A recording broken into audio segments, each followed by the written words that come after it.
good to be together in this way, in this circle of community that extends beyond ourselves to those who have gone before us and those who will come after us. As you're getting settled, I want to remind us all that we're celebrating communion this morning. So feel free, if you don't already have something a cup to raise and bread or something bread-like to use for communion. So we'll be celebrating communion shortly. As we get settled, I invite you just to kind of notice your body and take a really deep breath wherever you are.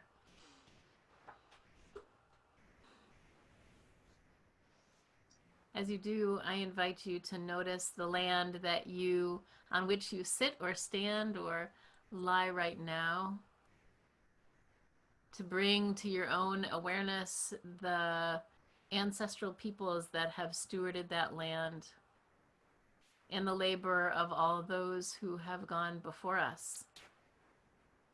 I invite you to breathe in the spirit of those who have gone before us and the spirit of these sacred lands. May our lives and our worship and our work honor those who have gone before. Amen. Our prelude this morning comes to us again from Kyoko Makino, who is now in her 8th day of quarantine in Japan. And very grateful to know that we are here caring for her and reaching out to her. So even from across the distance, her music comes to us. The song this morning is entitled Letter from Home, played by Kyoko Makino.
thanks to God for Kyoko and her music and her gifts among us. Our opening our opening song this morning is I'm Gonna Sing When the Spirit Says Sing, and the words will be on our screen.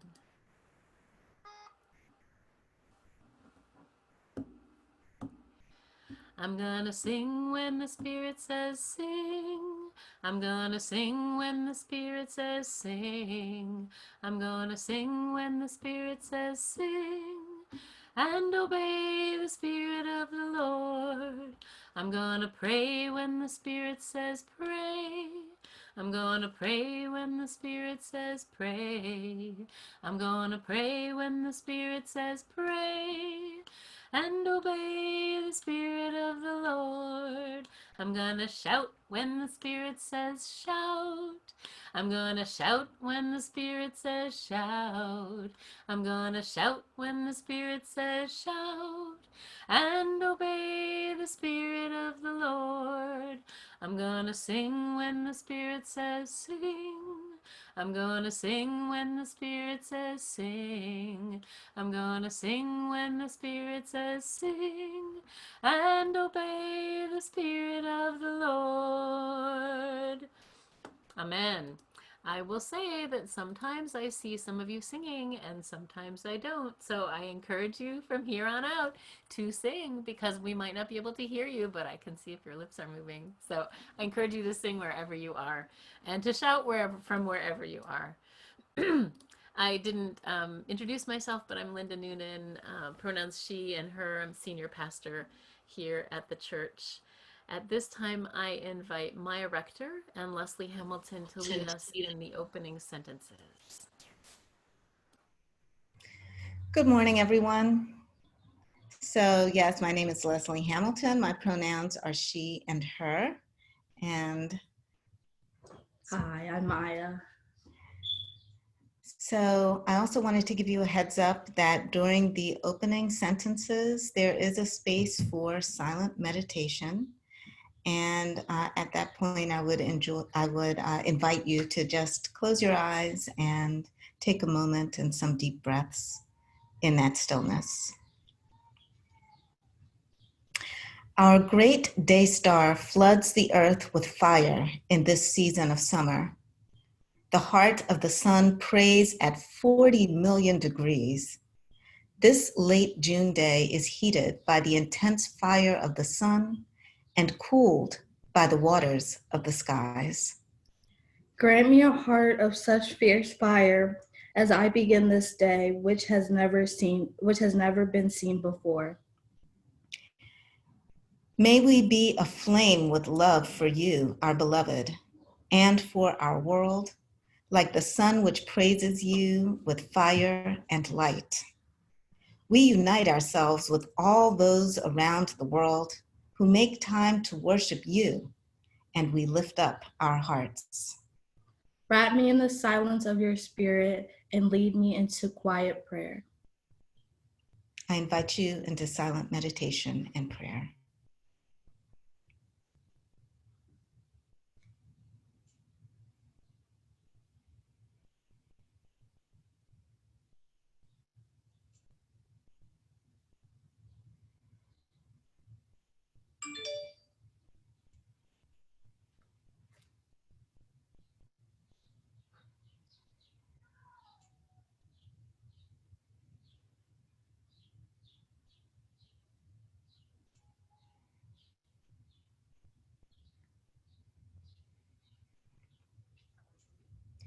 Like comets, various thoughts and concerns for our lives and the world circle around and within us.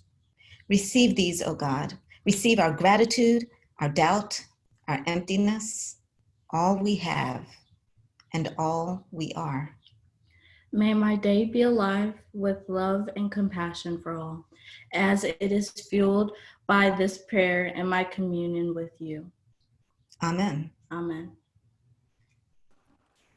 Thank you, Maya and Leslie, for leading us in that.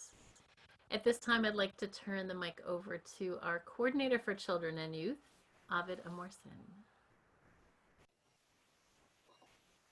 Oh, that's me. Hello. My name is Ovid. My pronouns are they, them, their, and I also use the word love for a pronoun. Yes, I'm still a Black person, and also I am a queer and transgender person. Just a few weeks ago, I told you about one of my favorite Jesus stories. The type of bird I mentioned was doves. I talked about how Jesus got angry and had a fit in a temple and turned over the tables and chased the people out with a whip. Today is the 51st anniversary of something called the Stonewall Uprising. The Stonewall Uprising was a time in New York when people very much like me were tired of the ways they were being treated just for being themselves. And they did something. They took off their shoes and they threw their high-heeled shoes and they said, "No more." And that, and many other things, are part of how change happens. And we still celebrate that today. Sometimes in uprisings, there are moments we have to do what is unexpected.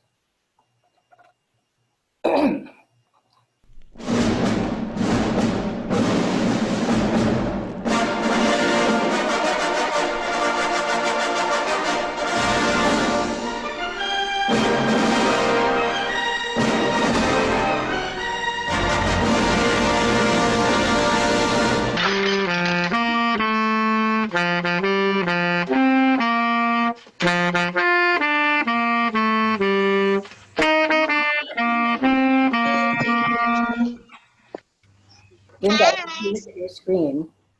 Happy birthday! Birthday, Linda.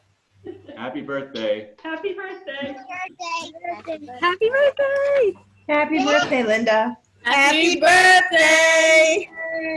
Happy birthday. birthday! Yay. birthday. Good job, everyone. Happy birthday! So as we turn to the announcements, you might Happy guess birthday! the first one is that it's Linda's birthday. And I think if we could get the other announcements up on the screen, we'll run through those. Hi, I'm Kip. I'm associate pastor. My pronouns are he, him, his. This Sunday is a bring your own communion. So just again, a reminder, if you missed the reminder at the beginning, we will be having communion as part of this service. So if you don't already have some bread or bread-like substance nearby and some cup of something, you can take a moment to get that. Next Sunday will be our first Sunday coffee hour. Refreshments are on you. But we do hope you'll stick around and connect with some other folks.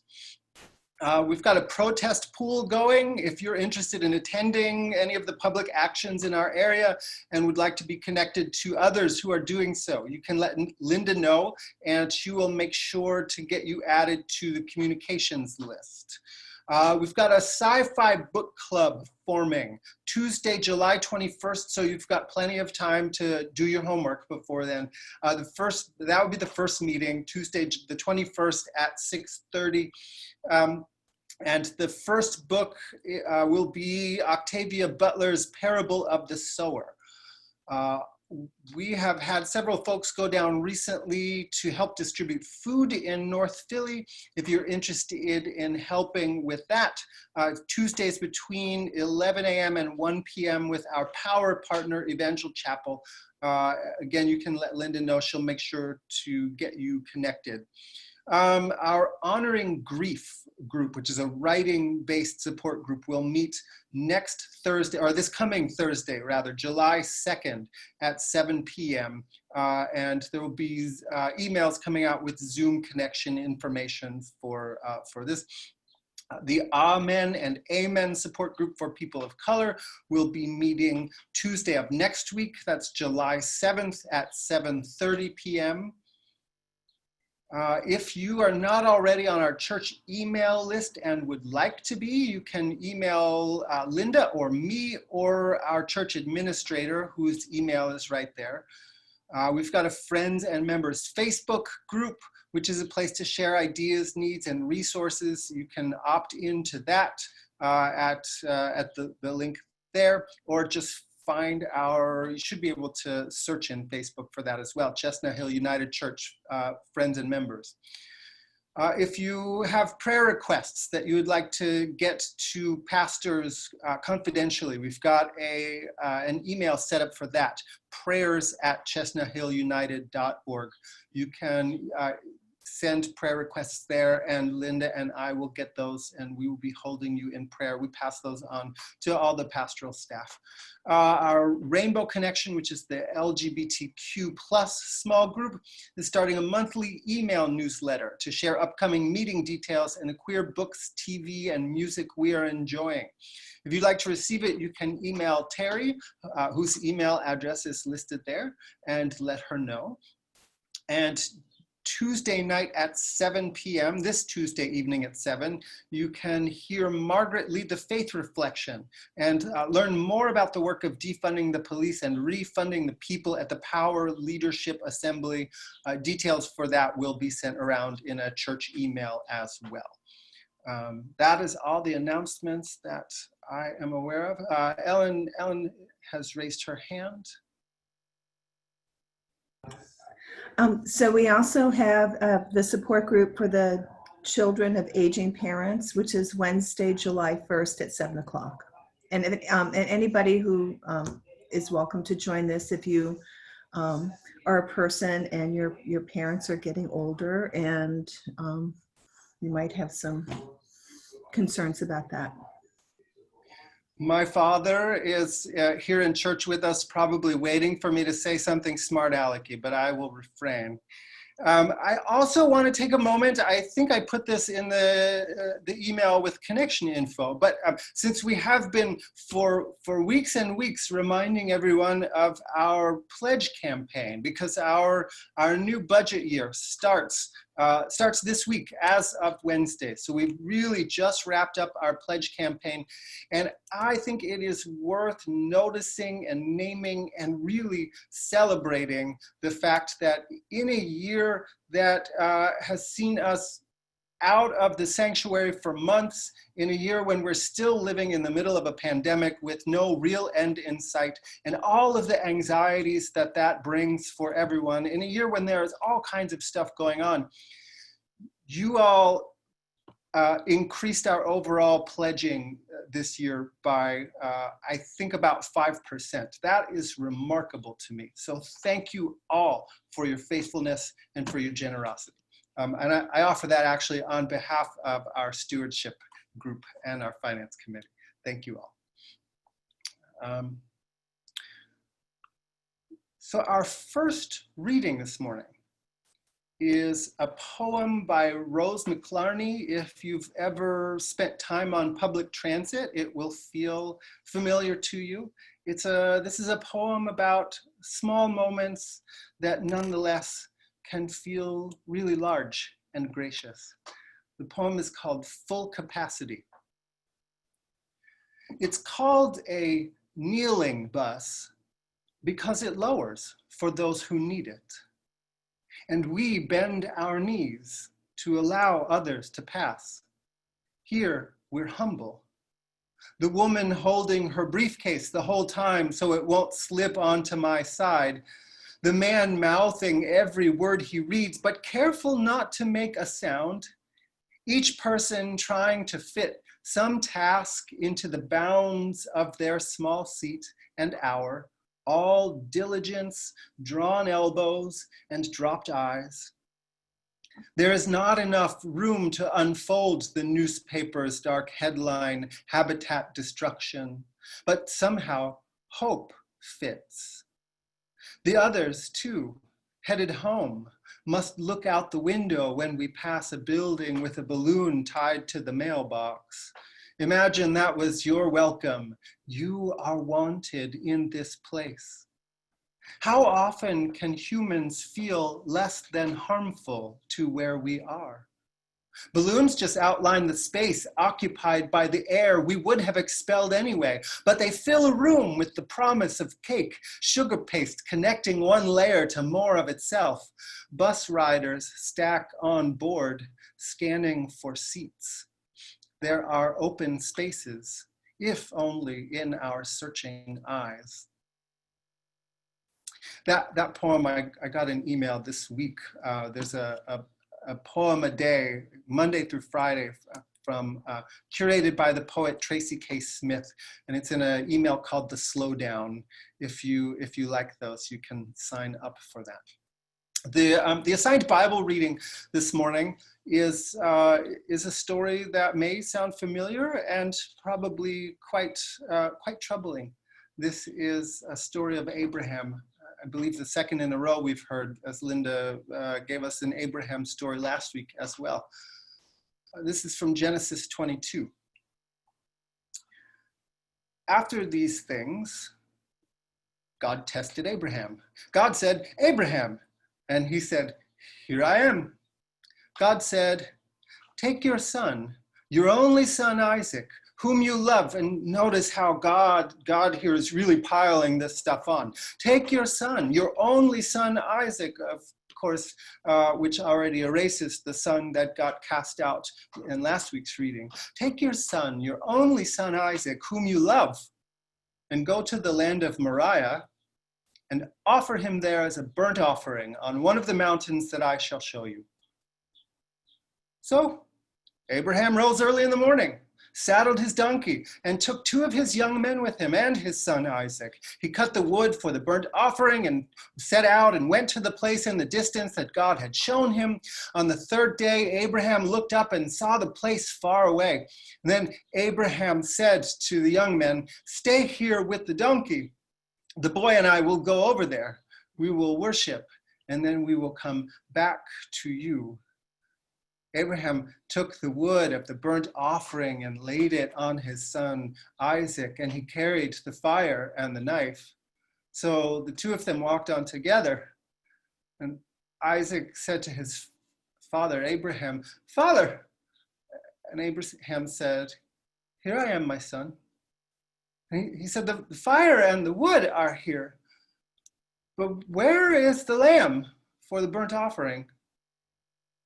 Abraham said, "God will provide the lamb for a burnt offering, my son." So the 2 of them walked on together. When they came to the place that God had shown him, Abraham built an altar there and laid the wood in order. And then he tied up his son Isaac and laid him on the altar on top of the wood. And then Abraham reached out his hand and took the knife to kill his son. But the angel of God called to him from heaven and said, "Abraham, Abraham!" And he said, "Here I am." And the angel said, "Don't lay your hand on the boy or do anything to him. For now I know that you fear God, since you have not withheld your son, your only son, from me." And Abraham looked up and saw a ram caught in a thicket by its horns. Abraham went and took the ram and offered it up as a burnt offering instead of his son. So Abraham called that place, "The Lord will provide." As it is said, "To this day, on the mount of the Lord, it shall be provided." This is the news of God. So I'm sure you all know the story of Jonah and the big fish, at least in outline. And yes, I know that that's not what I just read. And no, I'm not chickening out from the Abraham story. And I didn't just pull out an old sermon on the wrong text. But I thought about the Jonah story while I was thinking about this Abraham and Isaac story. You know Jonah. God told him to go to the big bad city of Nineveh and tell them to change their ways or else. And first Jonah ran away, and long story short, got himself thrown off a boat and swallowed by a big fish. When I was in my 2nd year of college, I taught a flannel graph version of that story, you know, with the little cartoon cutouts, to a group of African-American elementary school age kids in North Philadelphia, because well-intentioned white people do weird and unhelpful things sometimes. I also encourage that very group of children to memorize a verse, a different Bible verse from the King James Version. Be not afraid, neither be thou dismayed, for the Lord thy God is with thee whithersoever thou goest. Yes, I did that. The English of 400 years ago for the children of today. But I digress.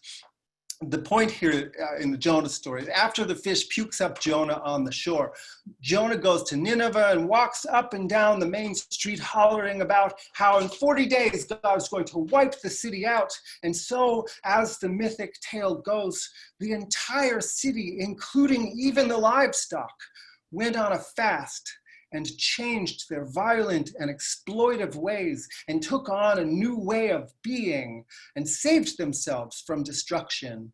And on God's part, some English translations of the Bible say that God relented from the destruction, and some say that God changed her mind. But this is one place where I like the King James Version best. It says, God repented from the evil he was about to do.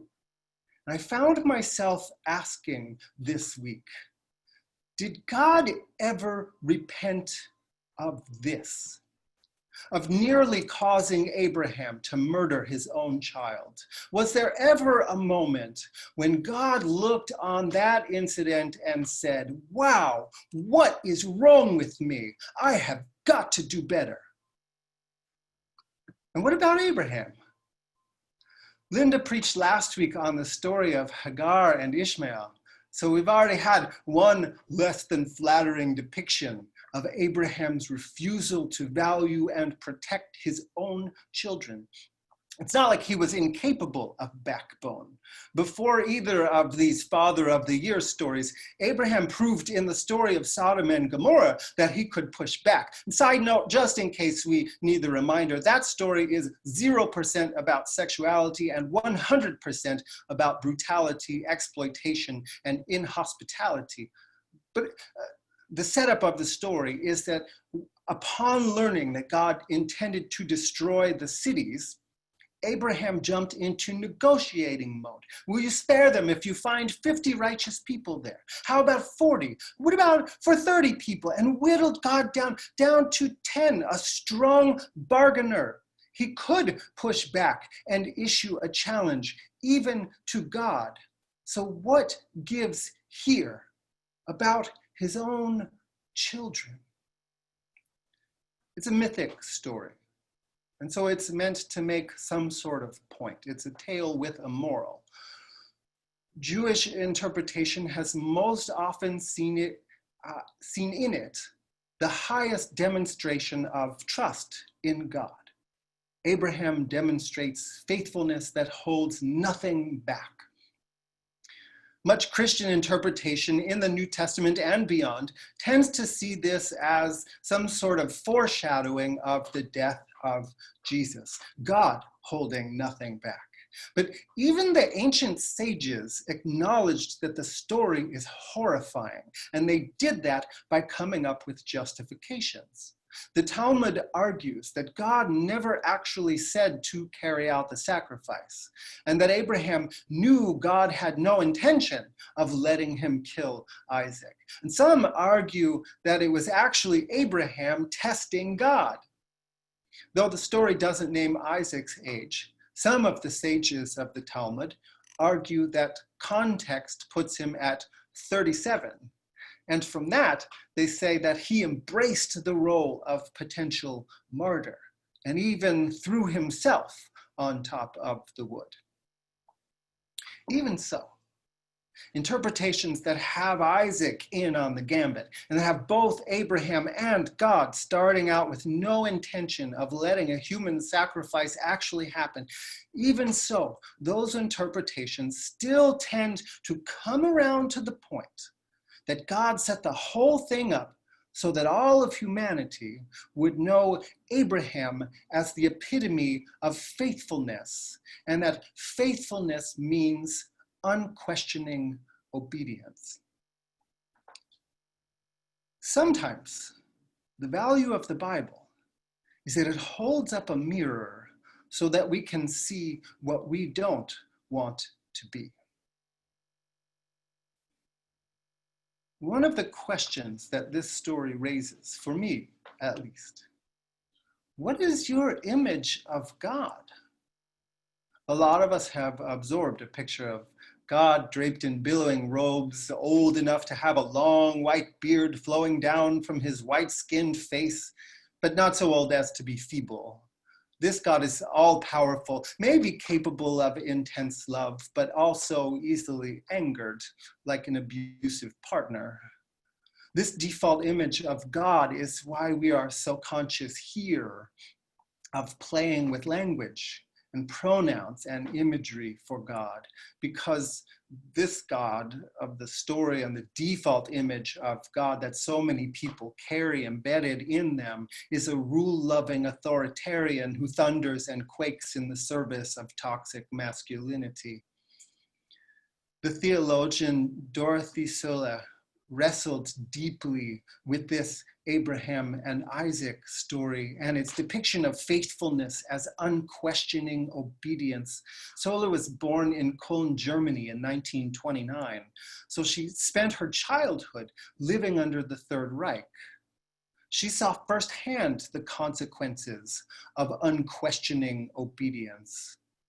In a book called Creative Disobedience, she took the binding of Isaac head on and concluded that using this moment in Abraham's story as the template for faithfulness is the worst thing we could do with it.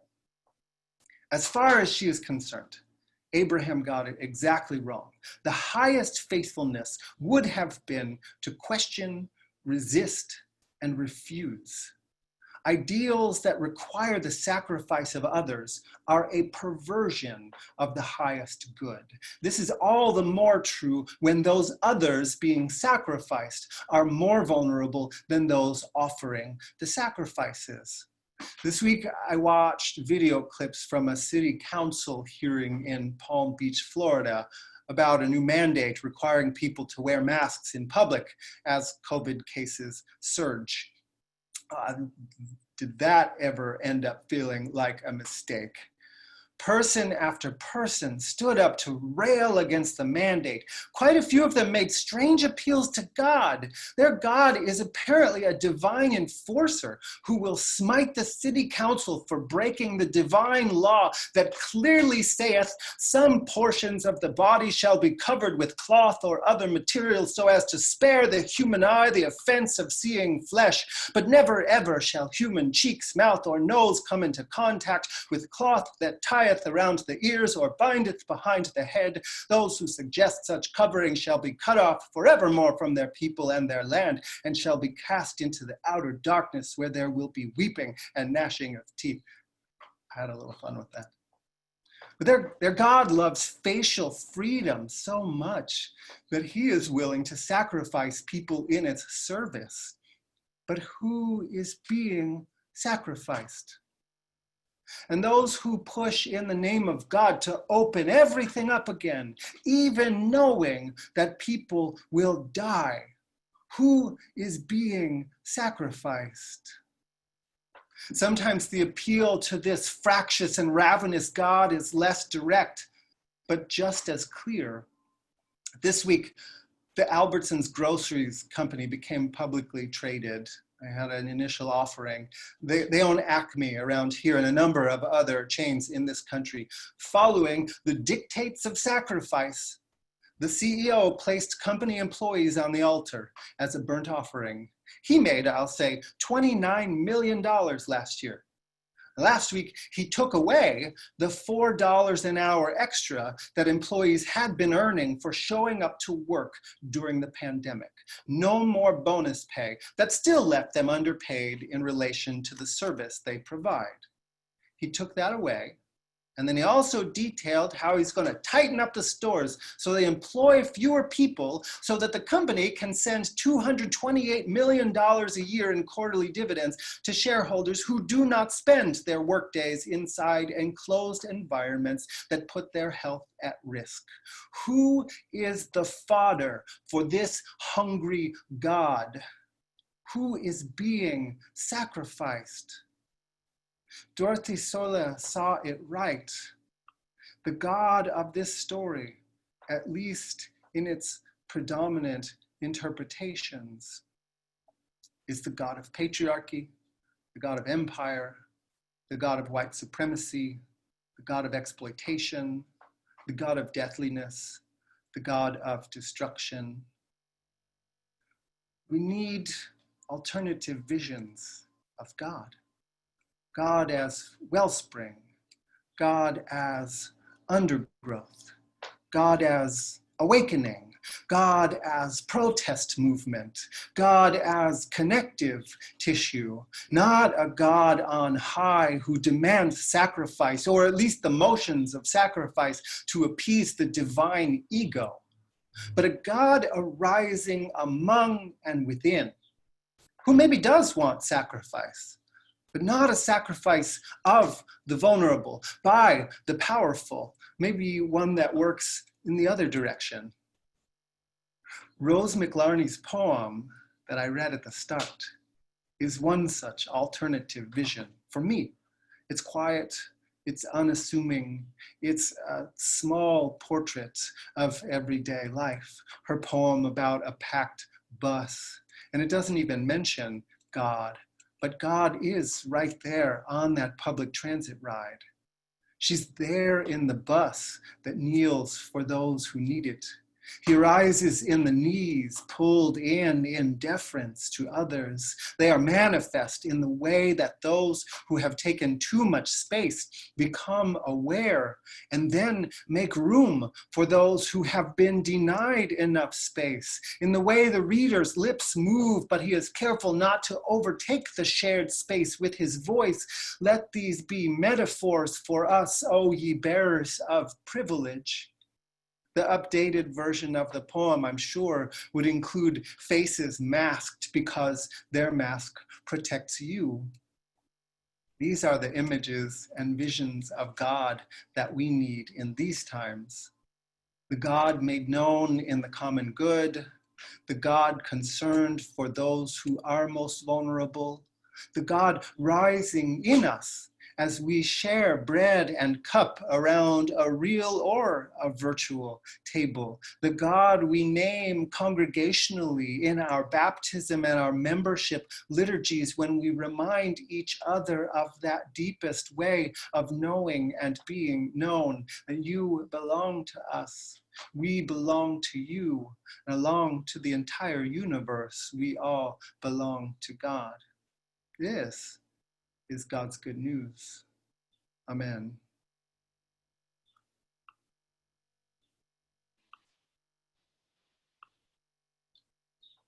Amen. This is the time in our service when we worship through our giving. We were celebrating earlier that we've had a modest increase in our giving. A little birdie told me that come July 1st, when the fiscal year begins, we will still be accepting pledges. So at this time, we will hear our offertory, which is There Is No Other by Rhiannon Giddens. And we will also see instructions for ways to give, whether you want to do that online or via text or sending in your checks. We thank you for your generosity.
Amen.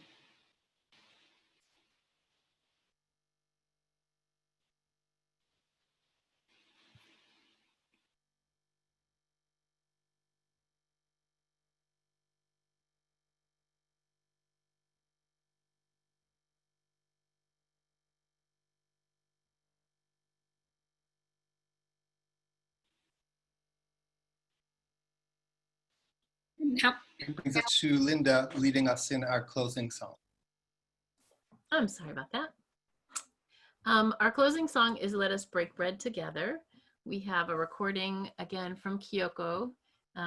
Zoom is not very good at dealing with music, so I'm not going to lead this, but you'll see the words on the screen. There are 3 verses, and I invite you to sing along with Kyoko as she plays Let Us Break Bread Together on her knees.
Thank you, Kyoko.